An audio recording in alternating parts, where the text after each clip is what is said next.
Welcome to Daredevil in the Details, a show that explores and dotes on the philosophy and themes of Netflix's Daredevil, a digression collection brought to you by A Method to the Madness and ZeroIndent.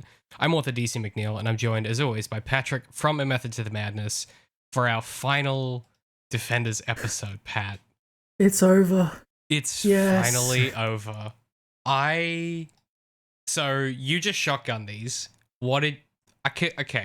Let me explain. I need to explain some important context for how we got here. This is probably the weirdest production week we've had so far, or like production cycle for an episode. So I watched these two episodes literally after our last recording session, like immediately. I went out, got lunch, went for a few drinks, then I came back and I watched them both. Then I got so sick about a week and a half later that I had forgotten everything that happened. And so what I've now done is I've watched them both once and taken notes, and then I skimmed them yesterday. Oh, okay. Because I was going to say, you didn't watch them twice, did you? I skimmed to confirm my notes. I wouldn't put my worst enemy through that. No, I'm just kidding. It's not that bad. It's fine. I don't know. What did you think? What's your vibe coming into this? Other than being glad that we're done. Pretty much the same. It's fine. As always, I was thinking about alternate dimension Defenders shows, specifically the ones that the ideas that we've been pitching around. I was thinking, this could have been. I see a lot of potential here. I do that with a lot of bad shows, actually. As I'm watching them, I see the potential for what could have been. But it's so dull. I just wanted it to be over, and it was. Yeah. Grim. I definitely felt the same way. We'll get into it. I think the biggest sins that these commit is it's two episodes where you could do a lot of character work and no characters move at all.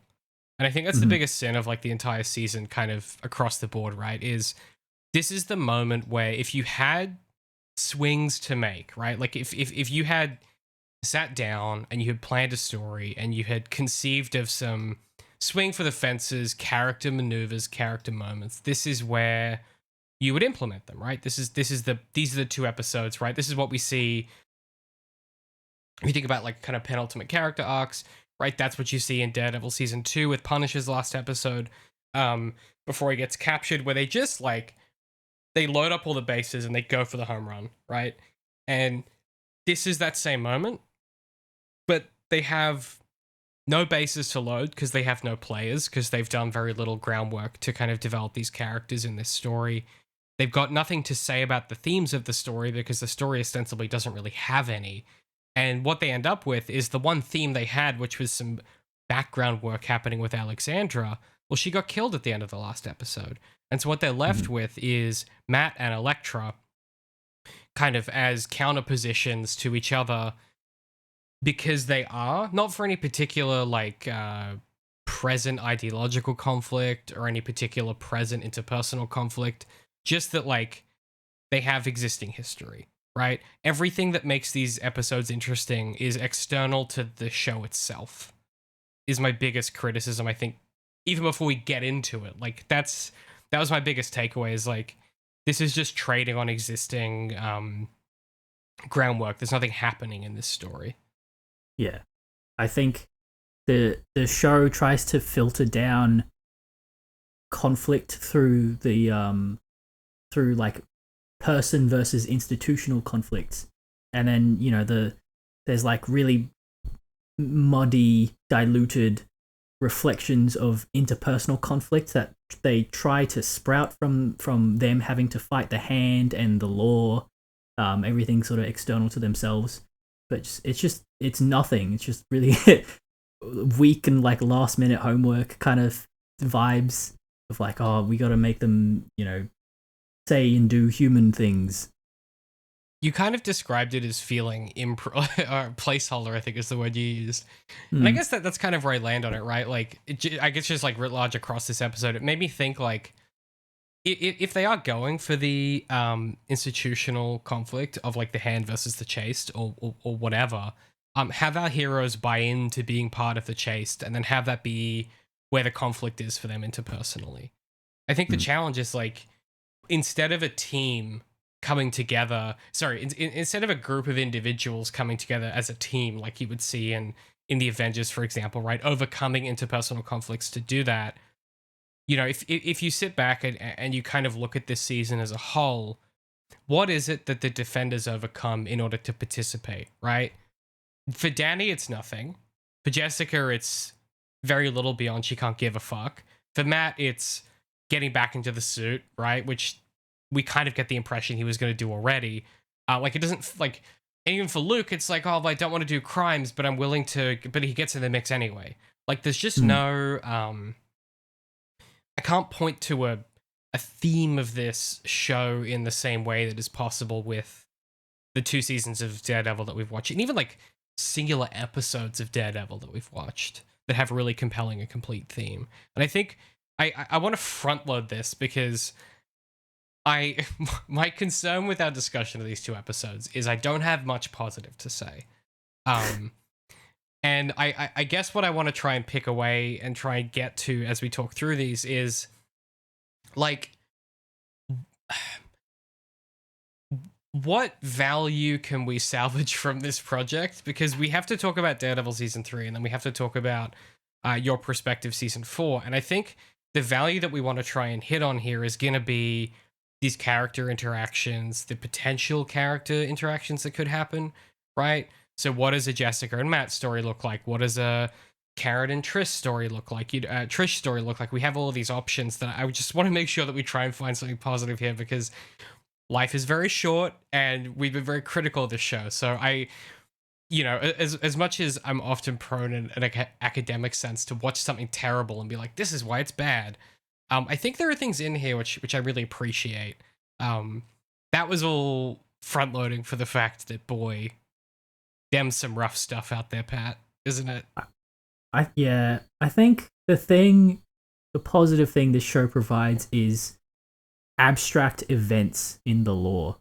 That is, and I think that's even what, like, the Defenders shows that come out after this, like, you know, the individual shows, that's what they get from this show as well, is stuff that happened, and then they build off that and make interesting stories on their own.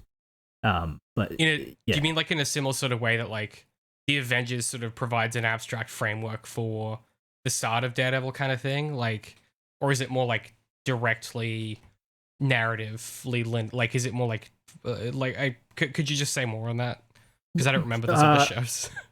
Well, for example, it very clearly expressly sets up Daredevil Season 3, and while it isn't, admittedly, they don't dwell on it a huge amount, but, you know, like, Matt is grieving over Stick's death, for example, in Season 3 of Daredevil, and that is some sort of, you know, that's some interesting pathos that is a result of the abstract event of his death that happened in this show.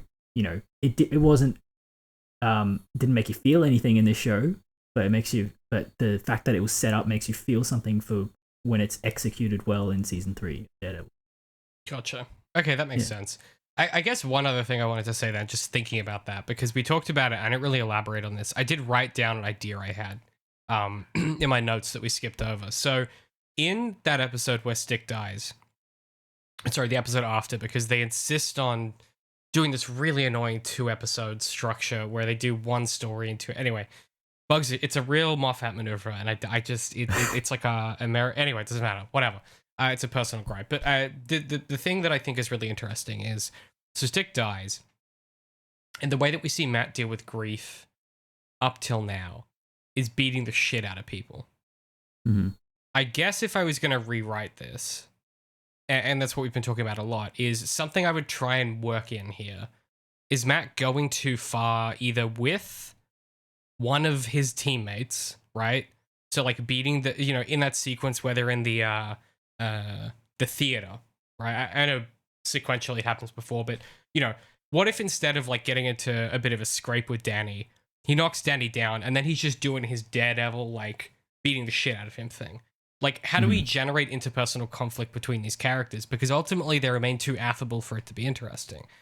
And so a lot of the issues I have as we get to these finale episodes are things we've already talked about. And so I anticipate we're going to have a relatively short discussion, because it's mostly just going, this is uninteresting because the setup wasn't working. But that's kind of like, if I wanted to gesture it, the things that I think would make this interesting. I've already talked a lot about the Matt and Karen stuff. We talked a little bit about the Jessica and Matt stuff, the Luke and Danny stuff. I still think there's a lot of wiggle room for Matt to become more of a, like both a leader and a force of potential antagonism within the group, where he is sort of the, you see it a little bit, like he is always the offsider in a certain sense, even though Danny's like a kid or whatever and everyone treats him like that. Matt just says terse, weird shit and people react like it's weird. And so I'd lean into that more and I'd try and ostracize him more on an interpersonal level, but they need him at like a schematic level as a leader and a fighter, right? They're all growing closer as friends, but they have to rely on him as the leader, even though they don't necessarily gel with him. And I think that could be some really interesting area for conflict, but I guess we'll get into it. That was all just me trying to avoid talking about these episodes, clearly. So, Pat, yeah, let's start with the summary. So this is episode 7, Fish in the Jailhouse, written by Lauren Schmidt, Hisrick, and Marco Ramirez, which the last couple have, and the next one will be as well. And it was directed by Felix Enrique Alcala. I said that definitely wrong, but I did my best. And I'll give you a sec to find it. Do you got it? Yeah, sorry. Page 31. Jessica, Matt, and Luke awaken in the police precinct. Misty's boss suspects them of something. Elsewhere, Elektra takes control of the Hand despite her disregard for their legacy and procedures. Luke, Jessica, and Matt escape the precinct and make their way to Midland Circle. Meanwhile, Elektra brings Danny to the door at the base of the hole. After mixing it up with the fingers of the Hand, our heroes head into Midland Circle. Deep below the earth, Elektra goads Danny into using the Iron Fist. As his knuckles make contact, a power shots. What's the? I'm clearly still sick, Pat. What's the power? A surge. A power surge. A power outage. Yeah. A blackout is what I was going for. Alright. Deep below the earth, Elektra goads Danny into using the Iron Fist. As his knuckles make contact, a blackout sweeps across the city. Danny awakens beneath the skeleton of a dragon. I got Pat, I have the medicine that the doctor prescribed. Really? Yeah. Pulled that from under his desk. He said, mate, you need this. He said it'll Take kill it. the germs. Yeah, exactly. Now As you he might took be a swig himself. yeah. My doctor, not reputable. Now, you might be thinking to yourself, dear listener, that was an awfully short summary for an entire 45 to 50-minute episode of a television program. Let me tell you, nothing happens in this episode.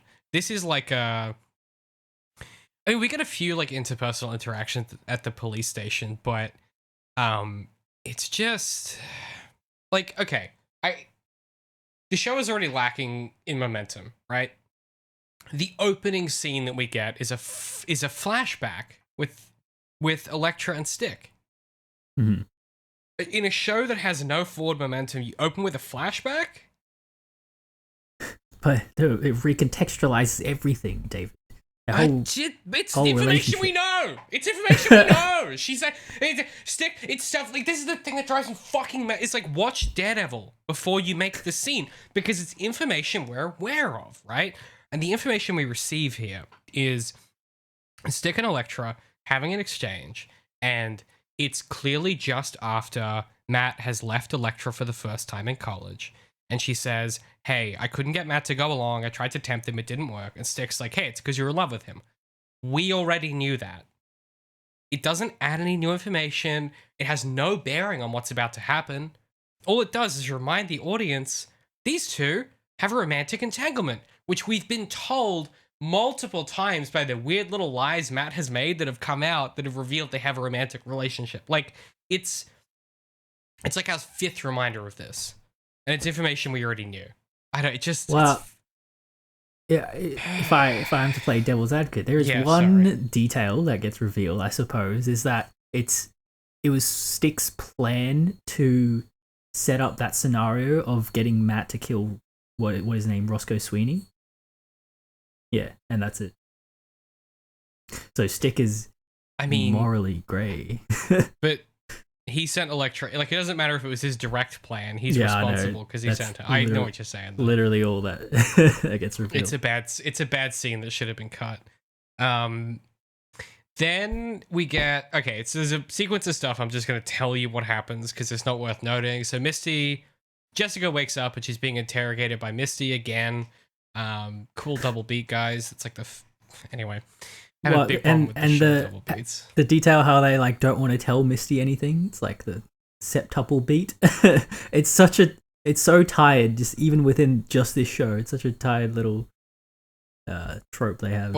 And to make it worse, when they don't tell her anything, her boss then threatens her that she'll get fired if she doesn't work it out for like the 7th time. And it's like every sentence he has in these 2 episodes to her is like, "You better bloody figure it out or it'll be your job, mate." And it's like, what? Is that how employment? You can't just do that. You can't just be like, unless you fix this, it'll be your job. 2017 was wild, man. It was a different time. No rules. Yeah, it's weird. Matt wakes up and he's there and he's not in the suit. And he has this great scene where he's trying to explain to Foggy what's happened, and you watch Foggy just like glaze over as Matt starts using phrases like the hand and the chase. Like, Matt just kind of like exposes at him, but purely in like the coded language that we've gotten used to throughout the show. And you could just see Foggy being like, "I've got no idea what the fuck you're talking about, but you clearly need the suit." And then he gives him the. How he always reacts though. Matt tells him anything about his Daredevil life, and Foggy's like, "Oh, I don't understand." Like, yeah, bro, that's why he never fucking tells you shit. That's why he keeps it to himself, bro. Have you considered that you're the problem? Then there's a weird okay, so they try to do this thing, which I commend as a schematic maneuver, right? And what I mean by that is, like, I think structurally it's interesting, which is they try to pull a reverse. You know how I was saying that in one of the earlier episodes, it's a scene where Claire says to Colleen, "Oh, well, you're the foundation here." And it's this really heartfelt moment between them, and I teared up, and I thought it was really effective emotionally. It's the only thing the show has made me feel, aside from frustration. They try to pull a interesting echo of that structurally, and they try to pull the reverse, where Claire is kind of like doubting herself and what she's doing here, and that she's like, "I quit my job, like I moved fucking apartments, like I've done all this shit to try and get away from these powered people. It's like, what's wrong with me? I'm obviously the issue." And Colleen says, "Oh," so they get into this little mix up where Colleen's kind of going, "Oh, you know, I have to go out with them. I'm one of them. You know, Danny's a good guy. We have to get him back. Luke's a good guy," or whatever. This is when Luke's unconscious, just lying there. And Colleen says the most, this should be an interesting line, but it just isn't. She says, she's talking about Danny and Luke and the Defenders, and she says, "There are people who run from the fire, and there are people who run into it." And on face, it's like placeholder deep dialogue. Like, this doesn't mean anything in this context, right? So much of my criticism, I guess, is like, particularly the dialogue and the way it characterizes these people, is like, this isn't Colleen drawing on her particular experience or anything. She's just like saying a thing that people say, right? And like, cliches have their place, right? I get that, but this doesn't sound, if this, for a character who thus far this season has been my kind of number one performance, number one character, most interesting, this isn't her. She doesn't talk like it's just a weird cliche. She would normally sort of make it personal and be like, you know, she would bring it back to herself and say, like, you know, "You remember 3 days ago when you told me that I was the foundation? Well, you know, maybe we're all the like, she, I don't know, it just doesn't, it's too generic for me to feel realized." What's Claire's issue here? That she feels inadequate in comparison to like the other super powered people or something? I think I've supplanted what happens in the last episode to this, maybe, or maybe the sequencing is in my head is fucked up. But so I think in this scene, Luke is unconscious on the bed, and Claire is basically like, she's regretting her involvement and she's sort of being like, she's not saying she's inadequate, but she's sort of like, I moved cities, I changed jobs, I did this, that, the fifth thing to get away from these people, and like here I am, and he's on that fucking table, and like, is this my fault? Like, I think she's feeling like she's at fault somehow. Yeah, right. Well, yeah, I guess. I mean, you're right. It is like a bit of a cliche, it's like a platitude kind of thing, but it does sort of make sense, just to tell her that she's compelled as a person to take action and help people. And then, if what she's feeling is that she is the, like enabler of chaos, then I suppose that's a good way to calm someone down. Yeah, I think the sentiment's good. I just wish second draft, guys. Just wish, it was a bit more poetic. Exactly. We then get a pretty, honestly, fantastic scene. I really love this with Elektra and the hand on paper, I love this. I think in practice, there's no oxygen in the room at all. No one is doing anything whatsoever, acting-wise, because there's nothing to do with this material. But on paper, I love the idea, which is Elektra has just taken over the hand, and she's like, listen. And it's the three remaining fingers of the hand, so it's Gal, it's what's the guy that Bakudo, and I forget the other guy. Fuck. Murakami? On. That's it. Murakami, yeah. So it's Gal, Murakami, and Bakudo. Yeah, I had to scroll up in our document to read that. Yeah, good stuff. And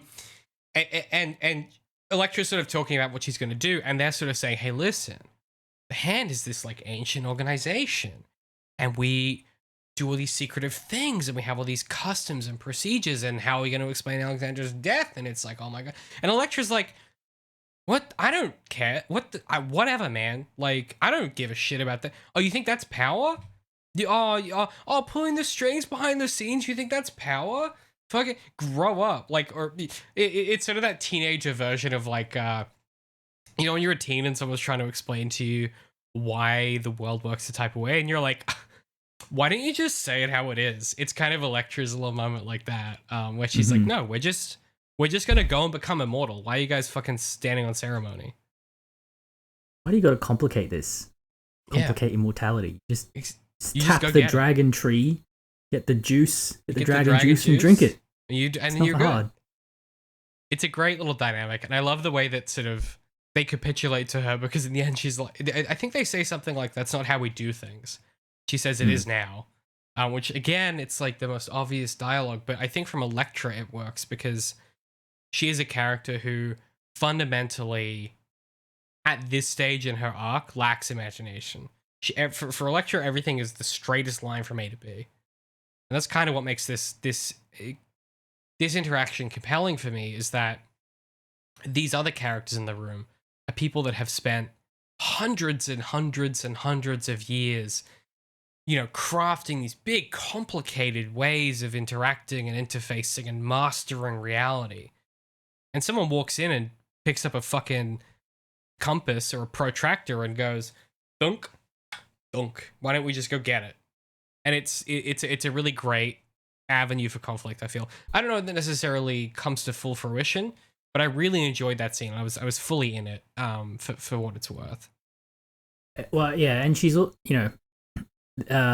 also got some beef with like the hand as an institution as well, because the reason why she killed Alexandra, and she has a sort of conversation with Danny about it later, is that she has this thing about wanting to forge her own path, not being bound by, not being anyone's slave, not being manipulated by anyone. And then so it makes sense that she's a bit obstinate to all these shadow manipulator people being like, no, you got to do things this way. Yeah. Oh, that's interesting. So it's sort of like she's sort of doing that like any authority is bad authority kind of thing. Yeah, she's like just trying to be as obtuse as possible because fuck you. That's why. Can't relate to that at all. I don't have issues with authority. You have issues with authority. The fuck you said to me? What she fucking? Yeah, that's really interesting, actually. See, this is what I mean. Like, there's so many cool ideas here. There's some really like good Yeah. substance that you could kind of pick up and use. I also sort of, I don't know how to feel about like Elektra as a character at this point. Like, what is your vibe on like, do you see an avenue for her being more interesting in some capacity? I've been thinking about this a lot. Like, I don't know what maneuver I would do. Make her less like stoic and badass. Make her like I know that's the whole thing about being resurrected, is that you lose your humanity or whatever. She rested at the bonfire one too many times, got hollowed. Oh, fully hollowed. It'd be compelling if she was like genuinely kind of frightened and scared about the prospect of either dying or being immortal. And that's why I kind of found that her conversation with Danny was a bit compelling. Yeah, well, should we talk about that then? Yeah. Yeah, about how they've both been trained to fight someone else's war, and then for a few moments, Danny seems like he's actually listening, and he's quite compelled by this argument. And if you did get resurrected into this shadow institution, you'd feel pretty lost and confused, and erratic and dangerous as well for someone who is as powerful as her. That's an interesting point. Yeah, the fact that she is like it. It's not just that she's come back, the way that she was before. Even though those memories do come back over time, it's like she's her previous self, but juiced up, right? We see she's super strong. She's got more. It's very vague as to like the mechanics, right? But she's definitely more powered than she was prior, right? And so she's still very composed. And I think, I think you've touched on a really like compelling avenue for this dynamic, right? I think she's too composed, in this moment to fully reach Danny, because Danny is such a.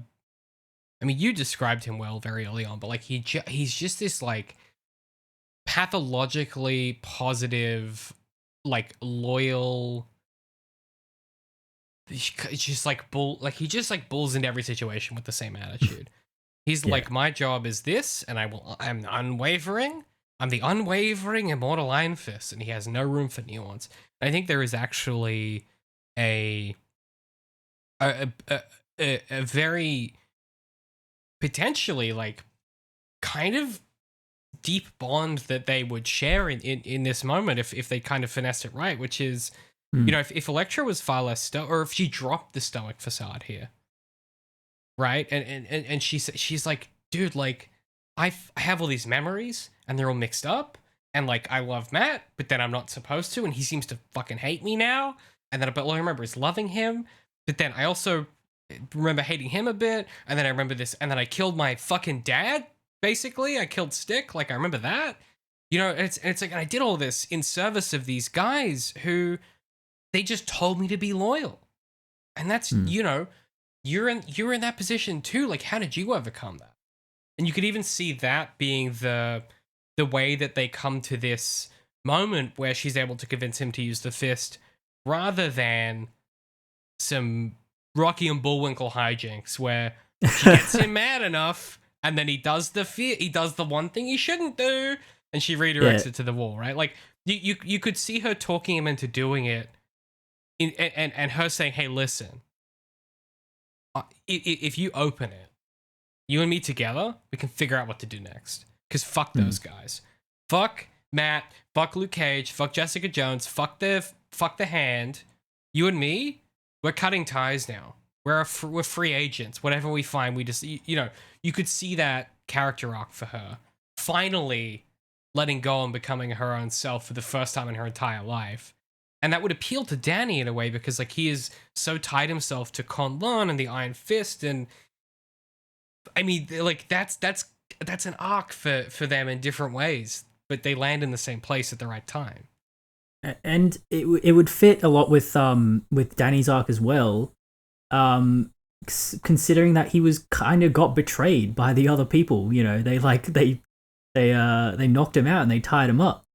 Um, and I mean, it wasn't them, but Stick was gonna kill him. Like he almost got slashed by some weird old blind guy, and yeah, and all he wanted to do was help, and they wouldn't let him. And so if you had Elektra show a little more vulnerability to Danny, you could have Danny's motivation be that he wants to help her.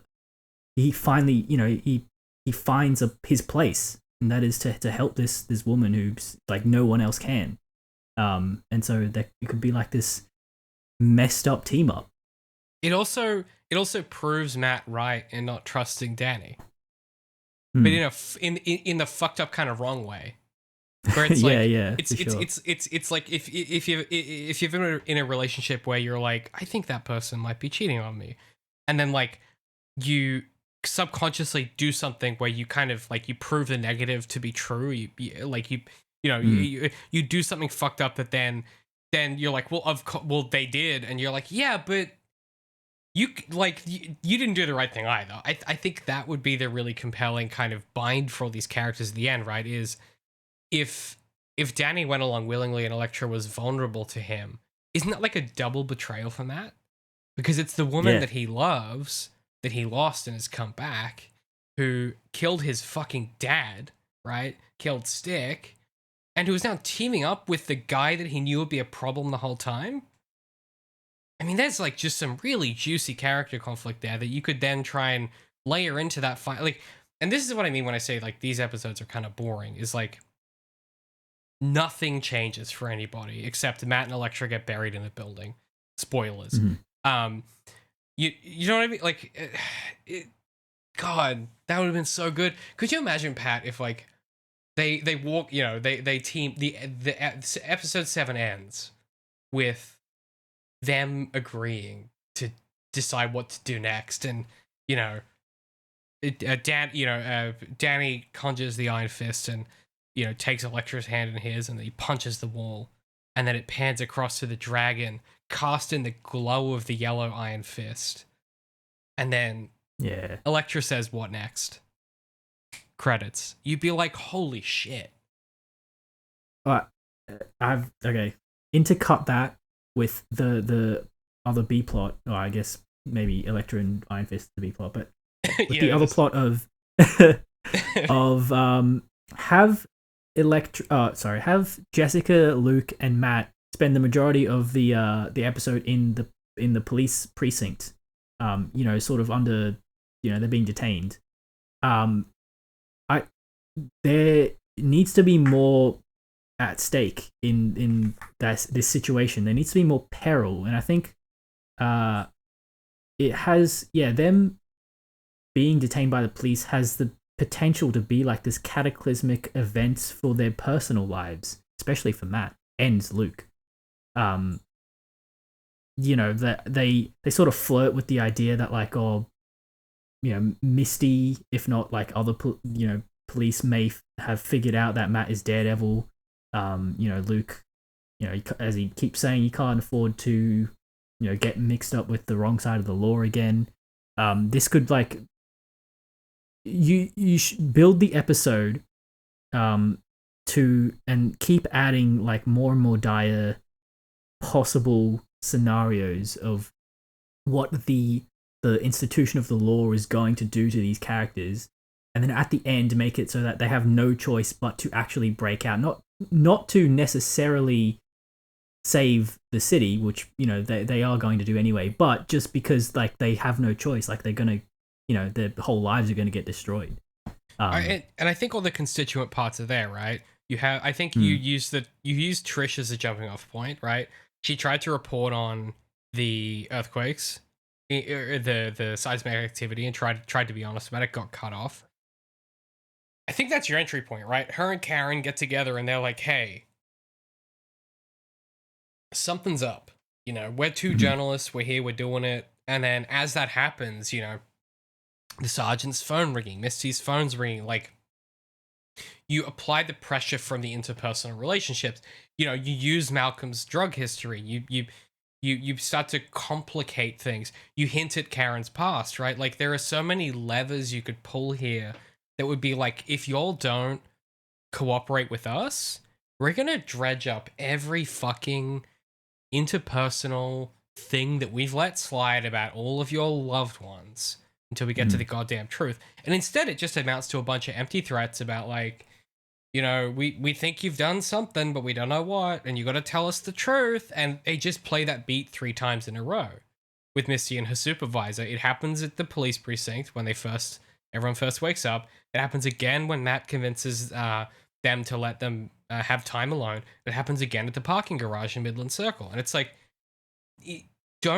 why is the same beat happening 3 times in a row when you have such rich material? And the best part is, if you hadn't seen those other shows, right? Let's assume that let's assume that The Defenders happens in a vacuum. That's just really good writing. To be like, oh yeah, all these characters have interactions and histories and backstories, right? It's not fan service if, like, it's a difficult thing to delineate, because I think something like that could work really effectively, right? Maybe you start to leverage the fact that, maybe they threaten Foggy's career because he had this failed law practice with Matt Murdock, and if Matt goes down, what happens to all those cases? What happens to his new fancy job, right? What happens to, like, Colleen and her visa if Danny fucking this out of the 5th thing? Like, there are all these. I'm not saying you know what I mean. Like, I'm making stuff up now, but there are levers you could start pulling that would service exactly what you're saying, which is, how do you put them in a box, right? Which is the police station, and apply pressure from personal emotionality, right? Like personal reasons, not a general sense of gotta do save city, right? Like how do you complicate the heroic? And that's the whole thing that Daredevil's about, is like, how do you complicate the heroic? How do you make Matt saving the city both a morally righteous thing and a deeply selfish, callous act, right? And how do we bring that into this show for these characters? And I think you're right. It's their friends and family, right? You use them as leverage, and it becomes a selfish because you're trying to save your own, and selfless at the same time, and like that's where you get your complication from. I also think it would be a really interesting sort of like parallel to have the institution of the law as kind of a villain.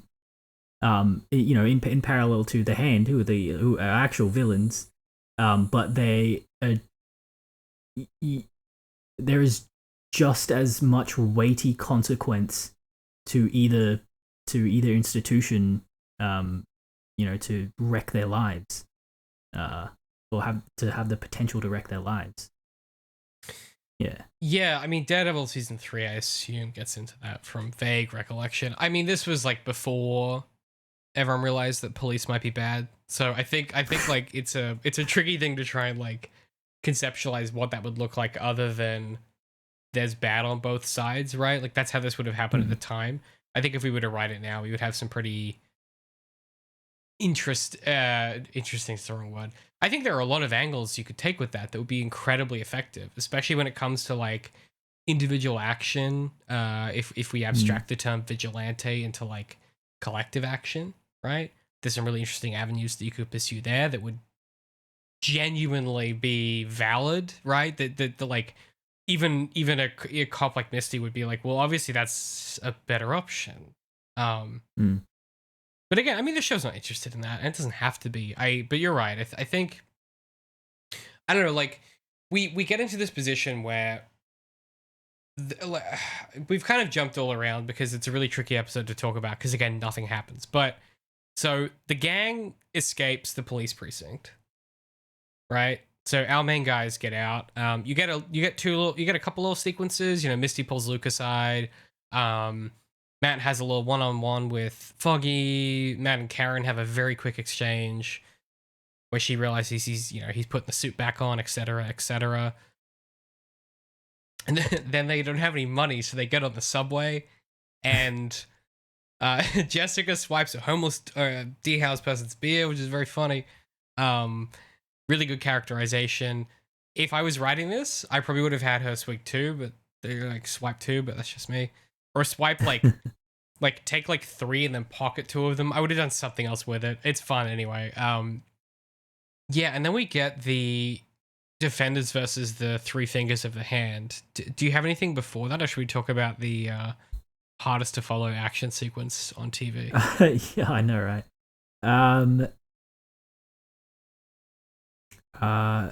No, let's talk about it. So, like all the action in this show, this takes place in a parking garage. Now, you might be thinking to yourself, why is that the case? I don't know, it just is. Because their aesthetic theme is industrial. That's like the Netflix Marvel shows love the industrial look and setting. Yeah.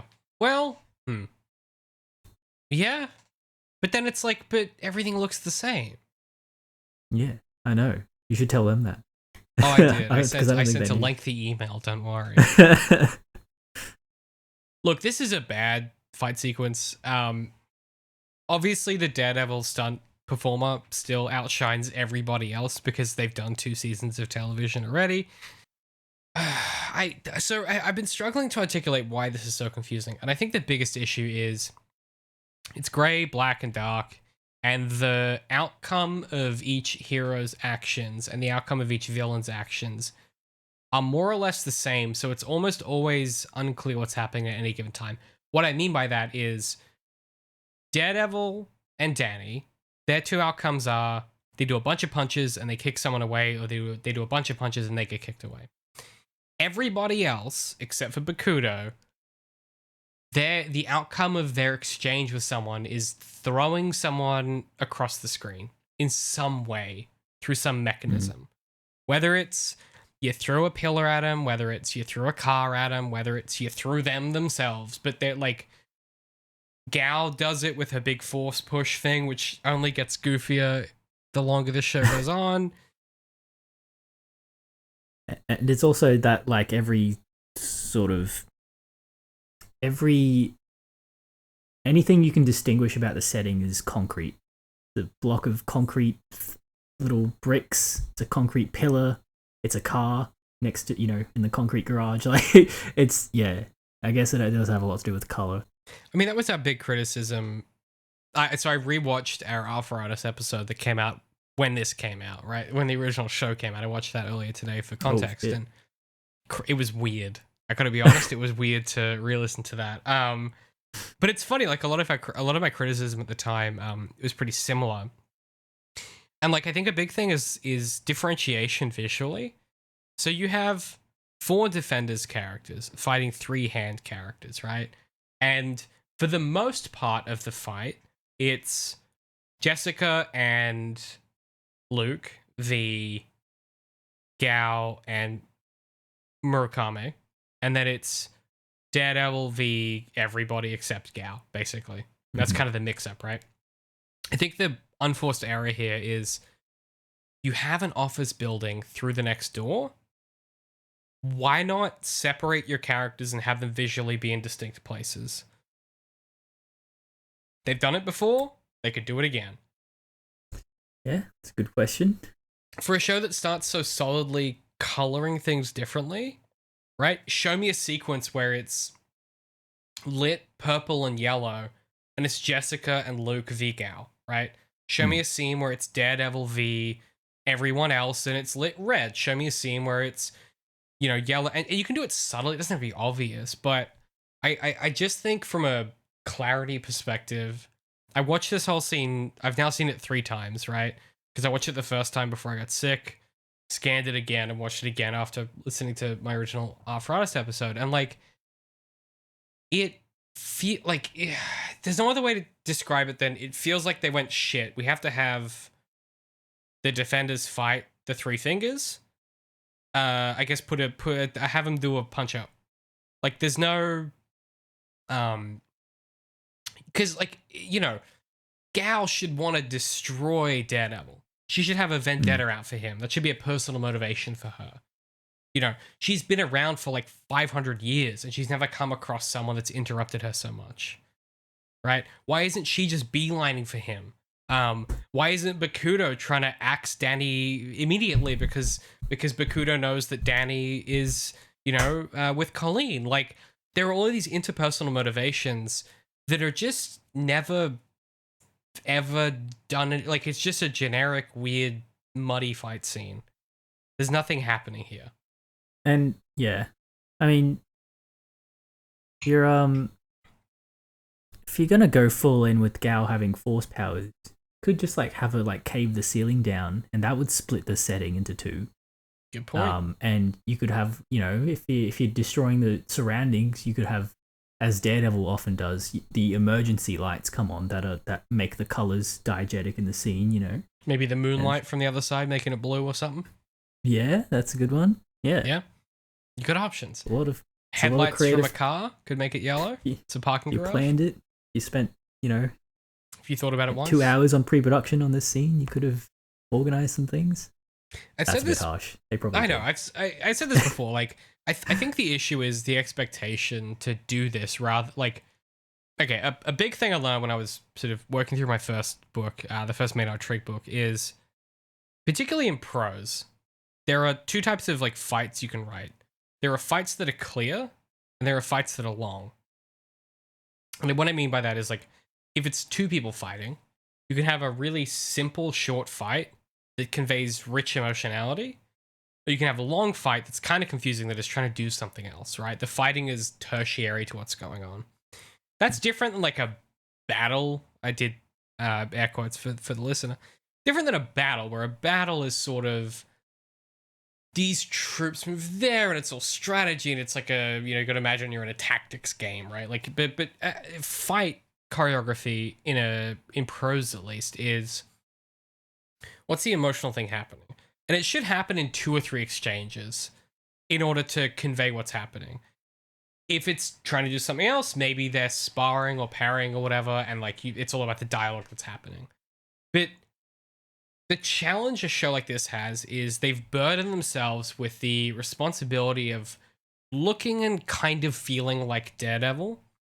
And what that means is looking and kind of feeling like there's a big, interesting fight scene with a bunch of people mixing it up every couple episodes, if not every episode.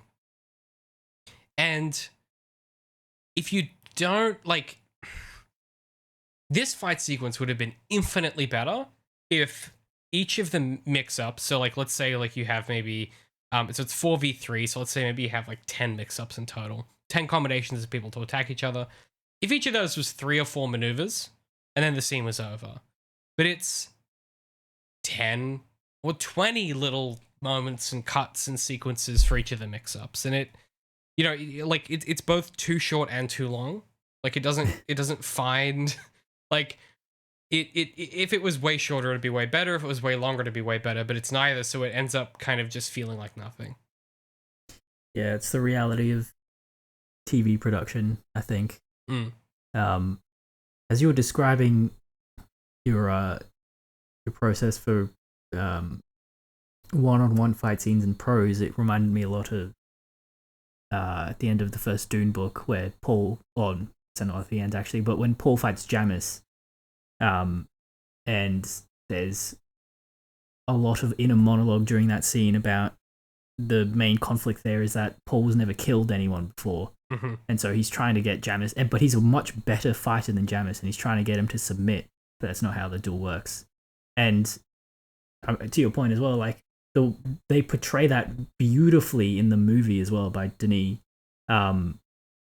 Denis, my mate Denis. Villainy, by Villainy. But yeah, and I remember thinking when I saw that fight scene in the movies, I was like, man, this is so elegant. It's really only something you could do in a film, that has like $300 million budget. Yeah. I mean, I guess like, yes, but also, Ryan Johnson did it in Brick in like 2005 for, $100 or whatever he had at the time. Like, you can do it in other venues. There was a fight scene in that movie? There's a couple, and they're all brilliant. It has like one of the world's best chase sequences that's just 2 kids running through a like high school. We covered that in Method to the Madness, but I really can't remember much about that movie.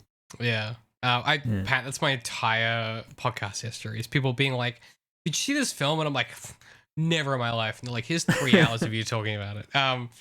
I guess my point though is like, I don't think it's like a budget thing. I think it's just it's a conceptual thing. And this, it felt like what happened is they went, and I say they, I mean like, we obviously know what the kind of contemporary at the time Marvel maneuver is, which is like, it should look and feel a way, regardless of what that means and whether that's relevant to the story. And this is like, it should look and feel like this type of fight, whether that made sense or not. Yeah, I mean the fights in Daredevil were always like motivated, like in terms of place and emotion, like character motivation and emotion. Like so, yeah, and the Defenders is less episodes, so it's like, come on, what are you doing? Yeah, and it's probably worth noting too, like, this is the period, right? I alluded to this in the opening of the Defenders coverage that we've done. When we study these type of materials, it's worth noting that at this time, this is when Marvel is starting to move away from writers and storytellers into executives and showrunners, right? Like, and I think that if you look back at the last kind of like, 8 years of what's happened since, like, obviously that's not a good idea, right? Turns out writers are really important to make shows good. And this show for the TV sense, and they get away with it a little bit with Jessica Jones season 2 and Luke Cage season 2. Get away with it a little bit, but you can feel this moving into a mode of like people that understand what TV shows look like, but they may not necessarily understand like how scenes work, what makes conflict interesting. It's very much like an executive producer being like, well, a TV show penultimate finale needs a big fight sequence, and that's the end of the thought. That's kind of my take on this. Is like, I think it's a underlying production issue rather than an anyone involved issue, right? Yeah, I think so too. Not all the executives' fault though. Like, they probably get it from people on the internet saying, type in their filth. No, I'm kidding. but also not. But also, stop listening to fans. They don't know what they want. Okay, so yeah, we get through all that, and then concurrently, Elektra is like goading Danny into using the fist, and like Danny's like, I'm not gonna do it. Blah blah blah blah blah. But I think Danny's biggest problem as a character is he has a hammer, so everything looks like a nail to him. And the one time when you shouldn't use the hammer, when it's like, dog, if there was a time in your life since you acquired the hammer when you should keep that bad boy in your utility belt, this is the one time. This is the one time, don't use the hammer. And he's like, oh, she riled me up. Talk about my parents. No one talks about my parents. No one talks about my parents. And it's like, if Danny Rand had gone to therapy with his billionaire empire, none of this would have happened. And yeah, he summons the Iron Fist and fucks it up for everybody. Pat, he opens the door. I like how he doesn't necessarily. It's not, the door doesn't break from force either. It's like he's literally just like a it key, just shatters. like a padlock. I mean, it's like a fingerprint recognition pad. Yeah, series like fingerprint recognized. Yeah, Elektra does this pretty effortlessly. Shocking because Danny's a child. And then like we kind of pan up, and he's sort of looking up, and we get the little aerial drone shot, and there's a big old dragon skeleton under New York I actually City. couldn't make it out at first when it's like zooming out. I was like, to me it just looked like a bunch of rocks. I was like, what the fuck? It's not till the second cut where it's way further up where I was like, oh, it's dragon, because you sort of see it's a weird. It's like they didn't. I think what happened is they had on-set elements that they built, and they had a miniature, which was the further up shot. Right. And I just don't think they built enough of the on-set to go high enough, or the sound set wasn't tall enough. Like it's one of those weird things where I saw it and I went, no one made that choice. Someone had to make. Like, that was forced. Like, that wasn't a choice. It was like they had to do it. It was weird. Yeah. But yeah, that's a big old dragon under New York City, Pat. Crazy. Damn. Dragons exist. Well, we knew that because Danny dumb punched one, and yeah, but Danny says a lot of shit. He says so much shit, I don't know dude. if I believed him. I don't know if I trust him. I had to with see it to anything. believe it. That man's full of it, isn't he? He is. Before we wrap up, I just want to point out one joke that I really like. Okay, go on. Yeah. In the garage, in the parking lot fight scene with the members of the Hand and Jessica Jones, Madame Gao pushes a giant pile of cinder blocks into Luke Cage, and he goes flying, which like tiny old lady, like fucks up the unbreakable man, and then Jessica Jones says, "I should warn you, I'm stronger than I look," which I thought was like very clever. That's good. Yeah. There's also a good sound gag where Gao pushes a car against Luke to pin him to a wall. And he reaches up, grabs like a huge piece of rebar pipe, chucks it to Jessica, and she swings it like a baseball bat. And it does like a thunk sound when it hits Gao and she goes flying. It's good. I didn't notice that. It was very funny. Yeah, okay, well, that's all I have for episode 7, Pat. It's really unremarkable. That's all we had. We talked about that for an hour. Yeah, we talked about other shit for 25 minutes. That's true. Yeah, so let's take a quick break, and then we will be talking about the final episode of The Defenders. Actually, I have some good stuff for this one. Okay. I was gonna be a catty bitch about it, but I do have some, like, I think there's like some interesting stuff happening here. Yeah. So we're gonna take a break, and then we'll come back and we'll talk about episode. I've scrolled too far. Episode 8, right? Yes. Yeah, cool. Okay, we'll be right back. Who's she? Reporter. Is she here to write a story? Doesn't look like it. You too? Oh my God, am I glad to see you. Glad to see you. Gotta be honest, glad to have a break from depositions. Yeah. What's the story? Matt didn't tell you? Matt doesn't tell me anything. It's happening again. I know. I tried to steer him away, Yeah, me too. and it still wasn't enough. Funny. If I didn't know any better, I think he's trying to tell us something. Welcome back. We are talking about episode 8, The Defenders. The eponymous title, The Defenders. Written by Lawrence Schmidt, Hisrick, and Marco Ramirez, and directed by Farron Blackburn. Pat, could we please hear the summary? Deep below the earth, Gao exposits at Danny that the dragon bones are the substance that keeps the Hand immortal. Danny exposits back that they'll weaken the city's foundation and destroy it if they harvest the skeleton. Above, Colleen and Claire plant explosives before they are cornered by Bakudo. After a charged sword fight, Colleen is on the ropes when Misty intervenes, losing an arm for her trouble. Deep below the earth, Luke, Daredevil, and Jessica arrive.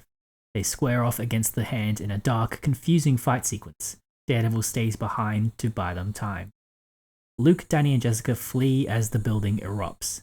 Daredevil and Elektra are buried in each other's arms as the entire structure comes down on top of them. We learn through Foggy that the events of the last week have been covered up entirely. Luke and Danny get back to protecting the city. Jessica considers reopening her PI services. In a tag, a brutalized Matt Murdock awakens with a rosary necklace and a nun by his side. Weird episode. What did you think? Yeah? High level, like, because as a finale for a show like this, the way that we've sequenced the rest of our coverage and the rest of our study of Daredevil is like the final episode is its own thing, right? Like it's the Right. crescendo, it's the writers getting to do the thing, right? Like, and this just like it. I don't know. Well, there's a bit of a mystery box with this show about what the fuck is behind this door. And then, it gets revealed that it's a dragon. And then they gotta harvest the fossil fuels from this dragon, from the dragon bones, and drink it to get that become oil. immortal, apparently. Yeah. Yeah. But then they were using children blood before. Yeah, right? Like, and it seemed like that's what revived Elektra. That's much like, more mysterious and strange, yeah. Just statistically, there are more children than there are dragons. So, like, should you not just do that?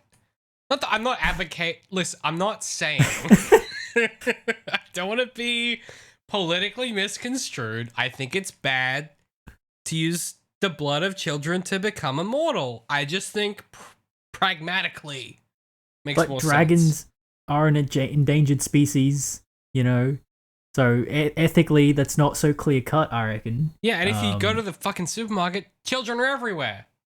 They're not being taken. Kids they're making chaos all the time. You go to the park, they're everywhere. You can't get away from them, Pat. Too many of them. All right? If you ask nicely, some of the parents just let you take their blood. Give them a couple bucks. Like, yeah.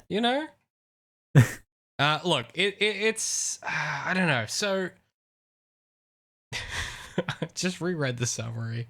It's very funny to me. There's a lot of things in this that are entertaining. So we get the weirdest opening to an episode of television I've watched in a long time. And I think it's because these two episodes are supposed to be one episode, which is, it is a shot-for-shot continuation of the previous episode where they're still in the lobby where the lifts are, arguing about the explosives, or like talking about the explosives. And maybe you can explain this to me because I didn't quite get it, Pat, but what is Luke's reservation here in exploding the building, other than he doesn't want to do a crime because crime bad? No, I think that's it. I'm just as confused as you are. Like, I thought this conversation was so pointless. And initially I thought like, it's because they're going to kill people, and not necessarily innocent people in the building. They're just going to kill hand members, and Luke is against that. And then I was a bit surprised that Matt was okay with it. Yeah. So yeah, I think they just threw a dart, and because realistically it could have been any character that had reservations, and it could have been Matt, it could have been Claire, it could have been Luke. But they just picked Luke for some reason, just to draw out this scene and waste my time. They had to have conflict. No, well, yeah, but like, yeah, because they were like, oh, this is what I mean when I say like, it feels like an executive being like, oh, in a show, this is when there'd be conflict, right? Mm. And like, for my money, right? And like, this is just, this is purely a taste perspective. If we had Matt do the big time punchies earlier, right? And someone said, hey, we should blow up this building, right? Let's say that he beat the shit out of Danny earlier or something crazy. And someone said, hey, we should blow it up. And Matt was like, whoa. That's like, we're not doing that. That's going to endanger New York and the people. And like, they dug a hole so far down. What if it endangers the foundations of the city? And they could be like, oh, so you care more about the city than you do about beating the shit out of our teammate? Like, you could find ways to engender this conflict, but instead it feels like Luke not reading the room, or like not remembering the situation he's in. It's such a disservice to his character. Yeah. Yeah, it's so random. I really got nothing to say about that. No, but I just wanted to make sure we're on the same page, which is like, yeah. I was like, did I miss something? No, this just doesn't make sense. Just manufactured. We then get, again, Misty's boss threatening her, which just continues to strain credulity. And then the best part of this, maybe this whole show, is Karen and Trish at the police station. Yeah, they finally talk. They finally have and Pat, my note here says, it makes me wish this show was exclusively side characters just hanging out for their C plots. Like this Yeah, I episode, know, it's right? Karen and Trish. Previous episode, it's this person and that person. Like the C plot is just hijinks with other side characters, Hmm. which I think you said in like episode 2. And like, God, just then, and like they're two journalist people chatting it up and chopping it up, and it's so exciting, and then it comes to nothing. Like it goes Yeah, I nowhere, know. but. Even that conversation, while as excited as I was that they were talking to each other, the conversation wasn't that interesting, and kind of felt bummed out. Yeah, they just rehash the existing exposition, right? Like, yeah, pretty much. do you think that the people making this thought, and fair enough, the people watching it would forget what was happening as they watched it? Because it really feels like they just keep going like, hey, here are the stakes. And you're like, no, I know. And they're like, no, but here are the stakes. And you're like, no, I get it. And they're like, and here are the characters' values. And you're like, no, I've been watching. Yeah, it is. I mean, let's be real. At the time, it probably was kind of like probably one of the biggest shows coming out. It's prime event TV kind of stuff. You need to appeal to the lowest common denominator kind of stuff, and that includes explaining, rehashing the plot, the characters, and their motivations every now and again. For your grandma who just jumped in, Yeah. It's just like, it's just artless thuggery. Like, you can do that eloquently, and this is just artless thuggery. I always sound like a pretentious cunt when I talk like this, but I think the biggest issue I have, right, with this kind of approach to storytelling is you can do this stuff and make it part of the ongoing conflict, right? A really great example is, so I've been, you're a Faye with Sex Education, the TV program, Netflix. No, I know next to nothing about it except that the new Doctor Who comes from there. That's true. Shudigawa, yeah. He's fantastic. Is that how you pronounce his name? Shudigawa, yeah. Yeah, okay. Very good mouthfeel to that name, I feel. Really, it really does roll off the tongue. Yeah, Shudigawa.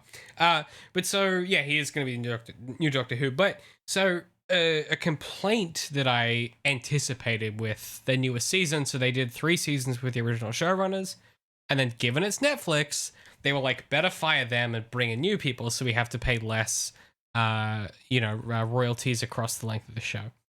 Good stuff, guys.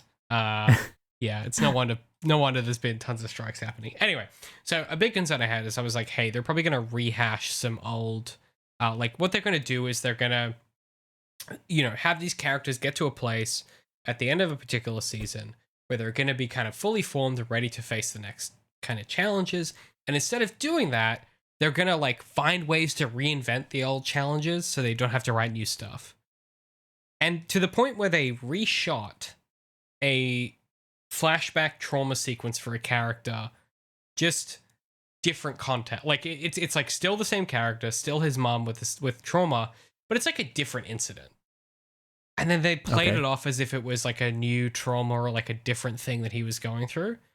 And I watched it and I was like, no, that's the same thing. And even the show eventually is like, oh, it was the same thing he had to work through. And I feel like this show suffers from the same kind of conceptual whiplash where you're asking the audience to buy into the fact that these characters in this situation, like Luke, have gone through everything they've been through in their own shows. But instead of trusting the audience to like read the character on screen or whatever, they feel like they're painted into this box. If we think about like Trish or Karen and this interaction they have, like instead of this being a dynamic moment where we learn more about them, they are so limited by what we know about them already. Like it's almost like they're threatened by them changing in this show in case someone tunes into Jessica Jones season 2 or Daredevil season 3 and realizes they're different. Mm-hmm. Instead of what actually happens, right? Which is like, and yes, there is a vocal minority of people that go, but Luke was a hero in Return of the Jedi. Why is he a weird, sad blue milk guy now in in The Last Jedi or whatever? Those people exist, but like they're the minority, right? Like you you read a story and you go, oh, well, time passes, people change and things happen. And part of the interest of storytelling is trying to, as a reader, is trying to piece together what are those things that occurred, what are those things that changed, and, how could I assume or guess or try to correlate this character's journey to their motivations and the people around them. And like, the exciting thing is when you meet a character that you're familiar with and they're in a different circumstance, a different position, and you sort of, you try and piece together how that happens while focusing on where they're going. And that's like the exciting malaise of, that's how you get like headcanon, right? Which is like, oh, well, I think this, or I interpret that, or it affected me. Like, that's where you leave room for interpretation. And this is two characters who should be able to do that, right? Karen, Trish, two of the most dynamic characters in their, respective shows. There should be a moment where they do that, and you go, oh, well, Karen probably thinks X and Trish probably thinks Y, but instead they just kind of like re-explain the situation to each other. Yeah, I mean, there's a reason why characters are central to storytelling, because they're endlessly interesting, and because of what you were talking about, how it's always interesting to piece together the information of someone's psychology, and the dynamicism that you get from two established characters who have really deep and rich backstories and psychologies, to have them, to just waste them, like, to have them be in an interaction, not pull anything specific about either of them into this conversation is, it's a waste. I guess that was kind of my note on Colleen earlier, right? Is like, you can have these characters have conversations, but unless they say something they would say, it could just be anyone else. Yeah. I feel like that should be the headline for the show. These could be anybody that kind of vaguely resemble these characters. Yeah.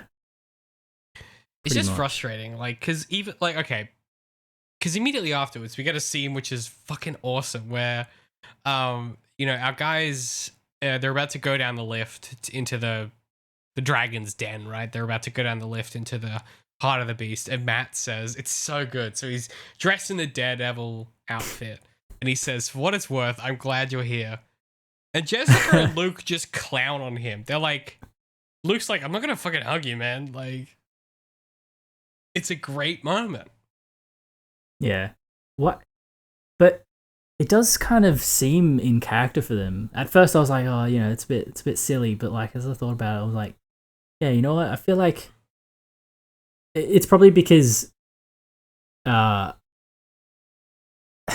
Matt is like out stoicked by those other two. Yes. Like, he thinks he's the brooding Batman, but no, like, these guys are actual, like, It's 100% real people. it. Yeah. Yeah. And that's what works so well about it is he feels that you fucking killed it, man. That's exactly what it is. He thinks he's Batman, but he's actually Robin in this moment. Yeah. He's saying that to two Batmen, and they're like, can we just get it done? Like, what are you doing? Yeah. But that's like, that feels like non-placeholder dialogue to me. In the, for one of the few times in the show, like, it lands. And the acting is there, and the pacing. It's how he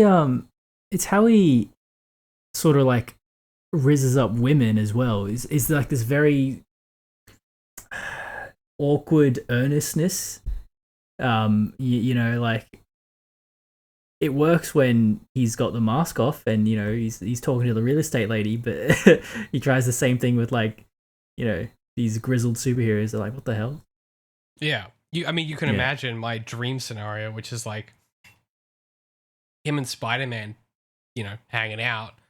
And that contrast is great, right? Like, Spider-Man is the guy who just, it's all quips all the time, and Daredevil's the, like, terse, weird Batman lunatic, right? Like, that's the good chemistry. And I feel like part of what would make, and I keep banging on about this, but I watch the show or, read this till the day I die. Like, I think what would make a really interesting season of television is Matt and Jessica being forced to work on something together, and him realizing that this sort of like you say, sort of self-serious affectation, it's just kind of like silly, put upon Catholicism, put upon heroicism, however you want to read that.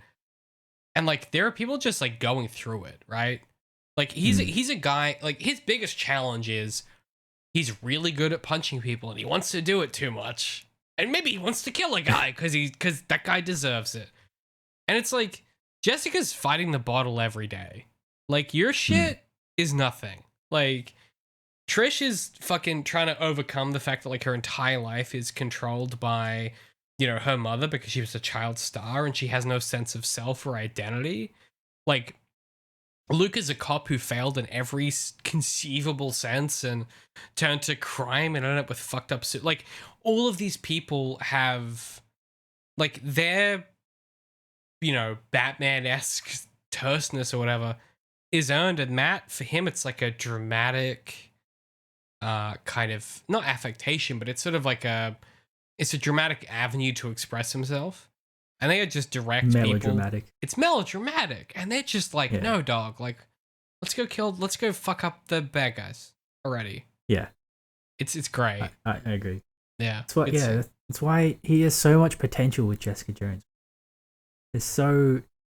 How is this not a thing already? There's just so much juicy, like, foils between them.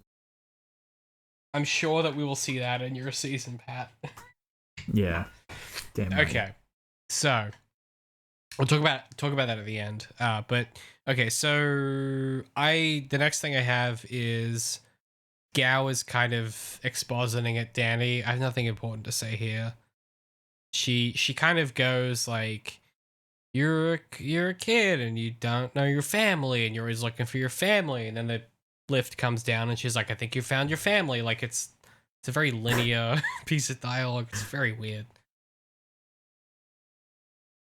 That's about as complex as the thought I have on that is she starts talking to like goad him into feeling like shit, and then the lift comes down and she's like, oh, maybe you did find your family. And is that the I erased that from my mind because of exactly how you're describing it. Like it was really awkward. Like I felt like a sentence got cut off, and then like that's the feel of that scene. Yeah, I was the tone of which I just delivered that is the tone of the scene. Like it, yeah, pretty much. It doesn't really make sense. It's just her. It's her again. It's her re-explaining what we already know about Danny before the reveal happens, which is he has a like. It's her re-explaining the character beat before it gets resolved. Just in case you forgot the show you've been watching. Mm-hmm. Absurd. And then obviously I did forget. I was forgetting the show as I was watching it. So you know what? In a sense, it is justified. Well, that's a blessing to me for writing it down rather than the show for doing a good job. So I'm gonna take the credit for that. Then we get this really good. So they're all going down the lift. And Luke's like, I have an idea and you're gonna hate it. And Jessica's like, fucking all right. And so she goes down alone, seemingly. And I was like, oh, this is gonna be sick. Daredevil's gonna be picking off guys in the darkness and silence using his ninja kung fu shit. And he's gonna do that, and then Jessica's gonna be keeping their attention the whole time while Luke gets into position. And then as he takes down enough guys, Luke's gonna like punch through a brick wall and take out Gal or whatever. And then Jessica's gonna, but it was just like, nah, stall him for 5 seconds and then fight.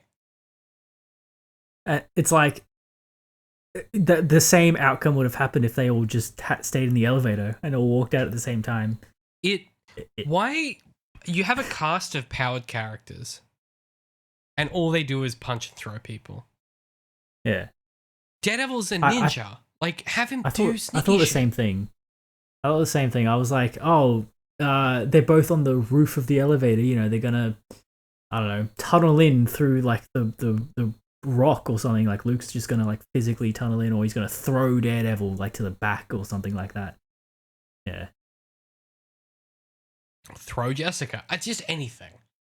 Like, and You have to toss yeah. me. It's just boring. Yeah. The other thing that's really annoying to me, and I've written down, I'm going to read you my note directly. So I've written down, oh my God, dialogue is just the most obvious thing anyone can say in any situation. It's not just placeholder dialogue, it's elevated dialogue. Pat's right. Jessica says, let's go, Ironclad. And Danny says, it's Iron Fist. And Jessica says, I know. And it's like... Ugh. Bro, you know what's crazy as well? Is the hip-hop music that starts playing during this fight scene. Okay, well, hang on. We're not there yet, okay? We're not there yet. Okay. That's about to happen. So what happens is... So they plan their little ambush. I did air quotes for the listener. They plan a little ambush, and then all the defenders happen to be lined up behind the bad guys facing the lift.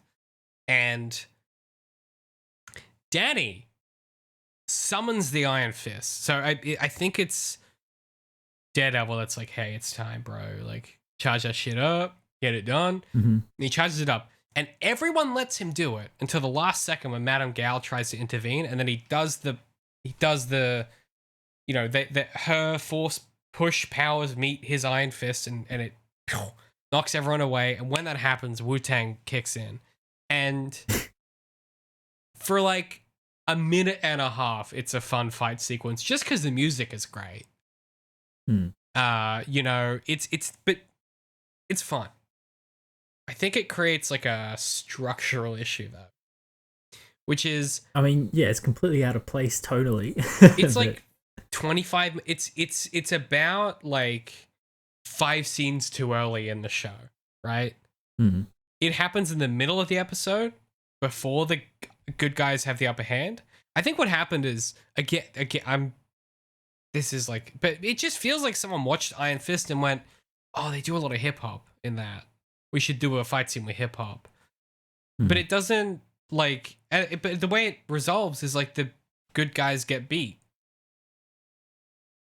It doesn't Is have. that what happens? I feel like they go through it like at least 3 times, like a cycle of fighting and then a break and then fighting and then a break. There's a bunch of that, and basically like the way it transpires is, you know, they realize they can't win, and Daredevil's like, hey, I'm going to stay behind and buy you guys time. I'm going to try and see if I can save Elektra.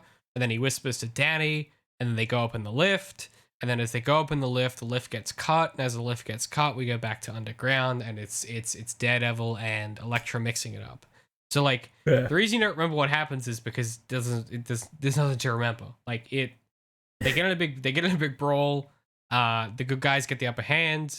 They escape, and Matt decides to stay behind. That's it. Like there is a pseudo beat where it seems like the good guys are on the ropes and they're in trouble, right? They're going to get done. Then Matt does some flippy dippy stuff. He beats some guys up, and then he, you know, sends them on their way. And he whispers to Danny before he goes up. We'll learn what that means later. And then we just get like they're all escaping, and then it's just Matt and Elektra beating the shit out of each other. You know. I don't know if what this it's supposed to, I don't know, it's horny, it's weird, I don't know what's going on. But first of all, I love how contrived everyone's reaction to him staying behind is. Say more. I forget what he says, but like, you know, oh yeah, I think I can get through to her, and then there's like one objection. What? Oh, okay. Fair enough, and then they all just like fuck off. It was so so unrealistic. But like, It's there's like, one lift. How do they timing? Like, do they think it's gonna come? It's like, I'm right behind you. It's like, are you? Like, but you even I think we're about earlier to blow in the it scene up. he pointed out that was the only way to get out. Yeah, Yeah, it's bizarre. But I mean, Gao and Bakudo were trapped there. I think Murakami got killed earlier or something. I don't know where he's gone. He's not here. Yeah, he's on the floor somewhere, I think. One of his goons. Oh, right. Well, yeah, I mean, like Yeah. at this point, they're just trying to bury the rest of the hands. So, yeah, it's a very bizarre sequence. So Matt and Elektra are sort of like it's weird thing where it's like weirdly sexually I don't like it. Okay, but they're punching. They're basically just like wailing on each other, and then every couple beats of the fight sequence, they get weirdly intimate.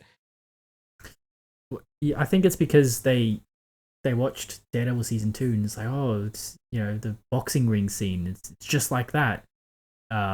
This is gonna recall their memories and make them remember why they love each other, because this is their love language, is beating the fuck out of each other, well, in a horny way.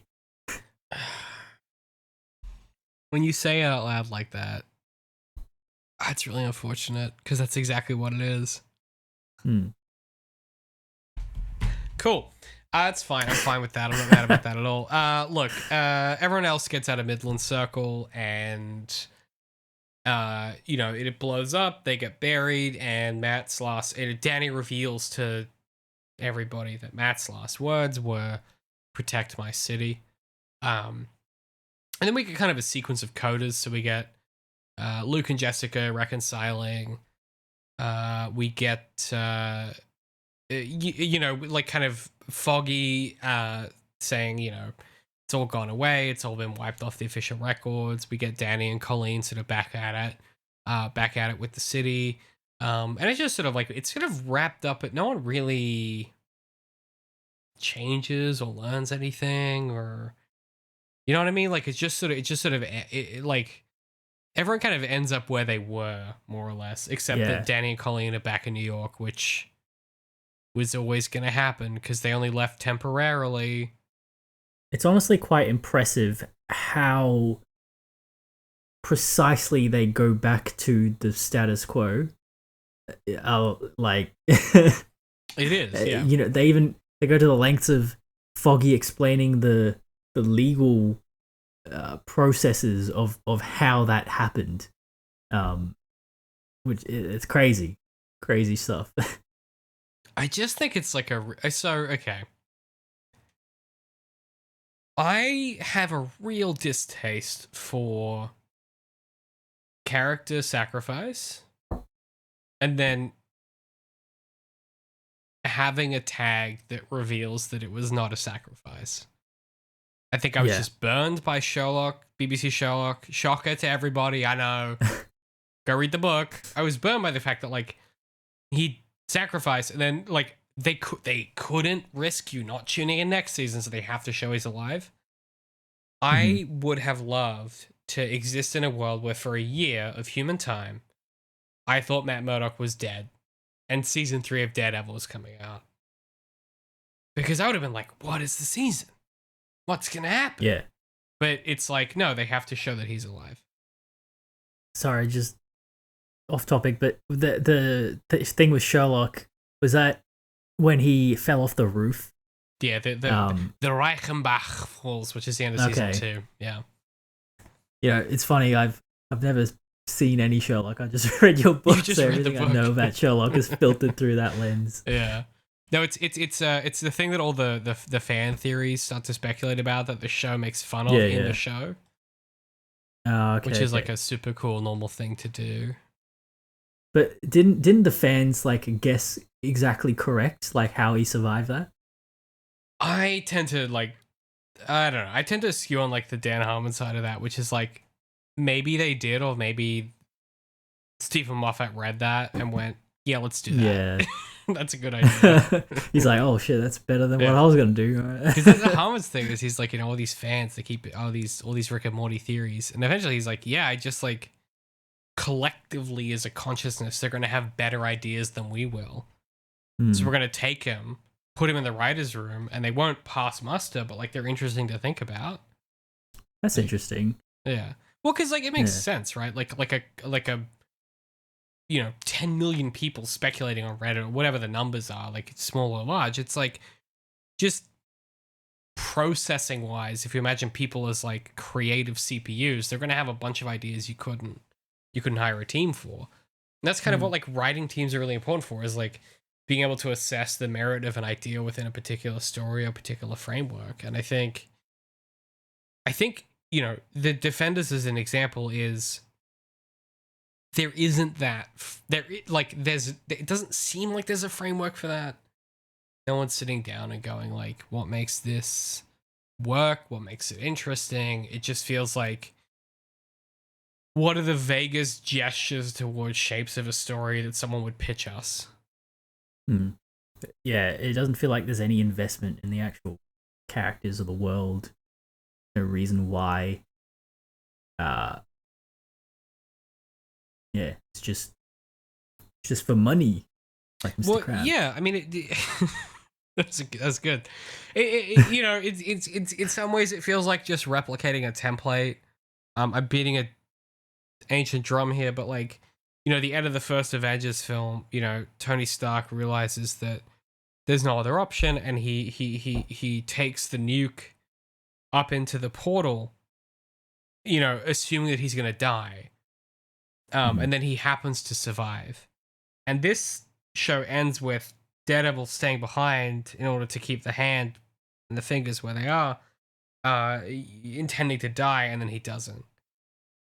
And so you can see, like, at a kind of, I guess, like, if you're an executive looking at a whiteboard, they did the Avengers, but on the street.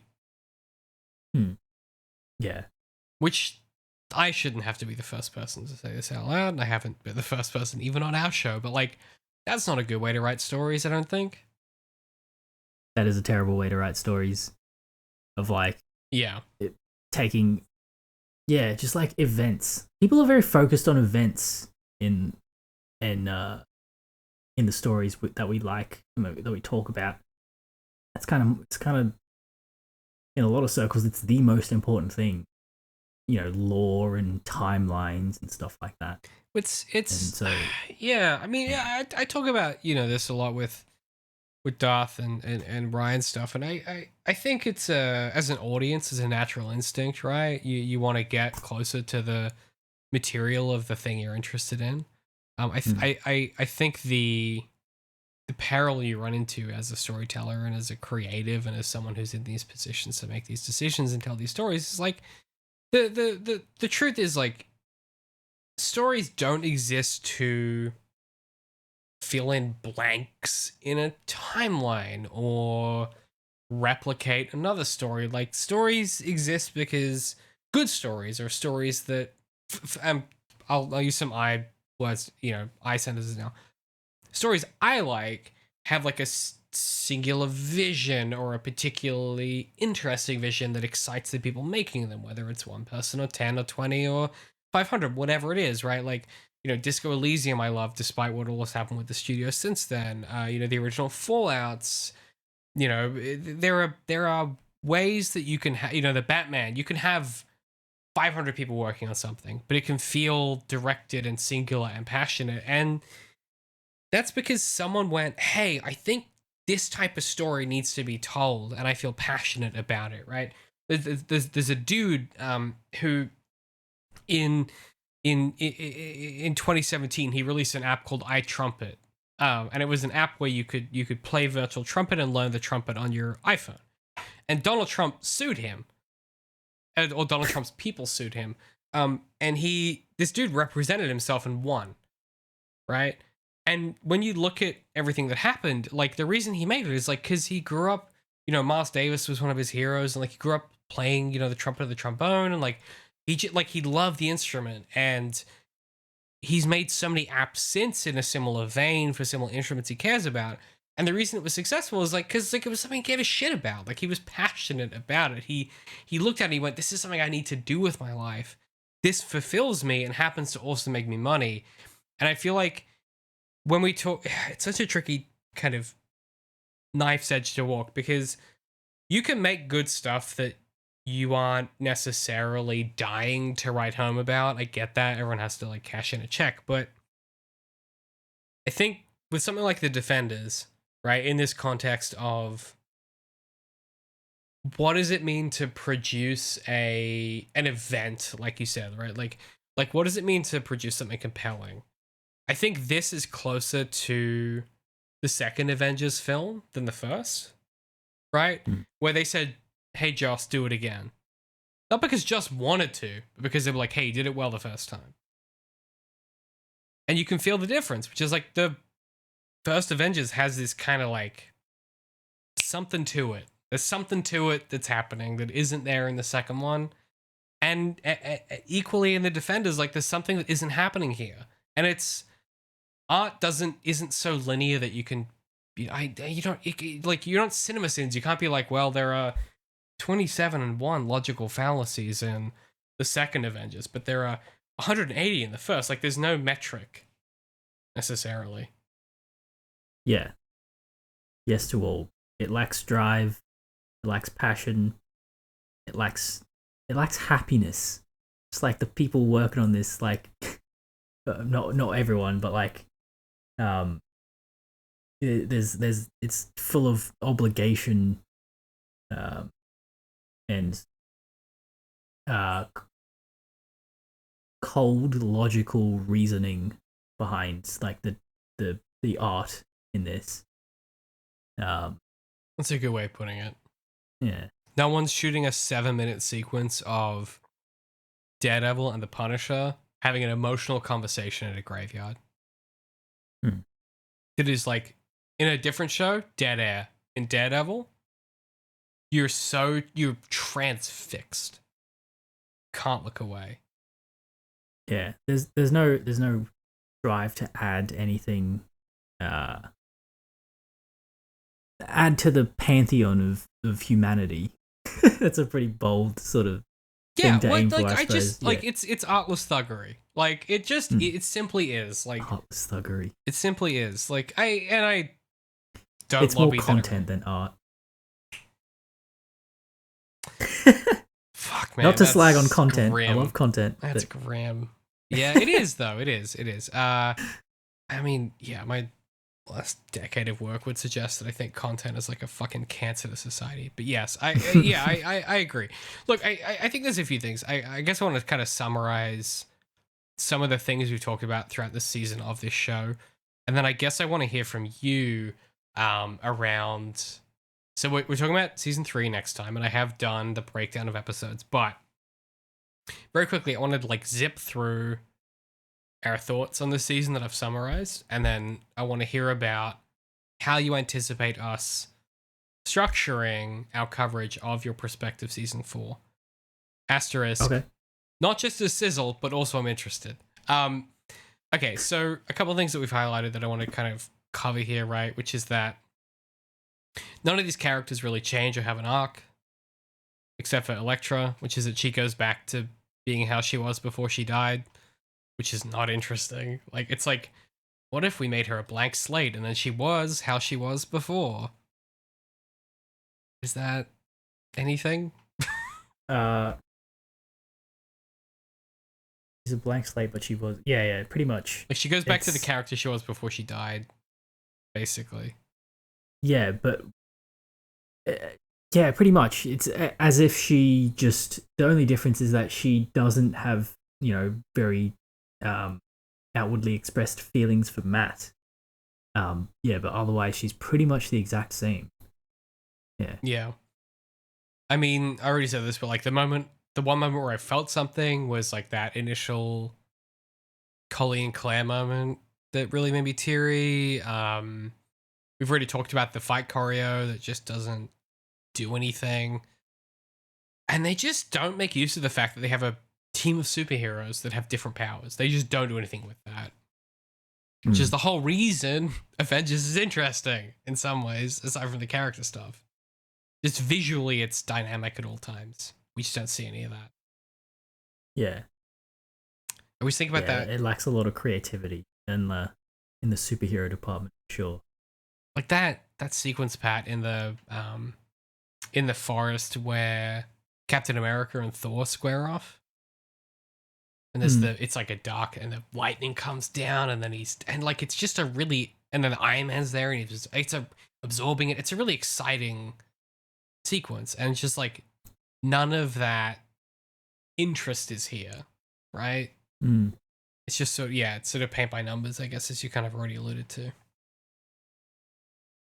I don't know. I just think Yeah, go sorry, on. go on. No, yeah. What do you got? You got a good one? Well, well, in the piling on the Avengers examples, like there's the sequence where the aircraft carrier is going down because the Hulk is rampaging, and then you have Cap and Iron Man, struggling to work together. There's fun quippy dialogue about Iron Man trying to teach Cap, how to manage the electronics. Cap's leaping all over the place, doing stuff that only he could do. Iron Man's, fucking with the turbine, doing stuff that only he could do. There's a lot of creative expression of those particular characters with their particular superpowers. Yeah. Yeah. And this just doesn't hit any of that for me. Yeah. Well, look, I mean, very quickly. So we're gonna take I keep saying this. You as the listener won't notice this. We're gonna take a break for ourselves, and then we're gonna come back and talk about Daredevil season 3.